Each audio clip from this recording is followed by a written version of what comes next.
படித்து வருகிறேன். நான் இப்போது ஒரு பாப்பா கதை சொல்ல போகிறேன். ஒரு பாப்பா ஃப்ரெண்ட்ஸோட வெளியே போச்சான். அப்போ பாப்பாவோட ஃப்ரெண்ட்ஸுக்கு முள் குதிச்சான். முள் எடுத்து இப்படியே போடக்கூடாது அப்படின்னு சொல்லிட்டு பக்கத்தில் ஐயாவை கூட்டி டெஸ்ட் பண்ணி போட்டாங்களா. ஒரு அங்கிள் போட்டு வச்சுட்டு இருந்தாங்களா. காய கழுவிட்டு அதை ஆப்பெல்லாம் போயிட்டாங்களா. அந்த பாப்பா அங்கிள் அந்த அங்கிள் குட் சொல்லிட்டாங்க. அடுத்து விளையாடும் போது மரம் வெட்ட இருந்தாங்க. மரம் வெட்டாதுங்க ப்ளீஸ் இருந்தே அவங்க போயிட்டாங்க. அடுத்தது வீட்டுக்கு விளையாட்டு பிடிச்சிட்டு போகும்போது பெரிய ஜீப் வச்சா. அது புகையை விட்டு போச்சா. அப்படி கண்டு கூட இல்லை, பாவம் இல்லை. அடுத்தது அவங்க வீட்டுக்கு எங்கள் அம்மா சாதம் ஜெயிச்சு கோலம் போட்டுருந்தாங்களா.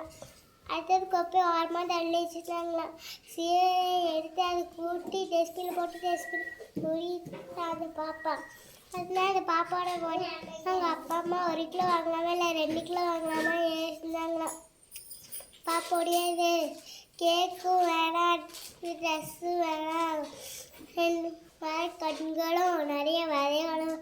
ஒரு மரக்கட்டை வீட்டில் இன்னொரு மரக்கட்டை சாக்கட்டை போய் கொடுத்துட்டு பிள்ளைங்கிட்டலாம் வரையும். பாப்பா மாதிரி நாமளும் நடந்துக்கணும். நன்றி, வணக்கம்.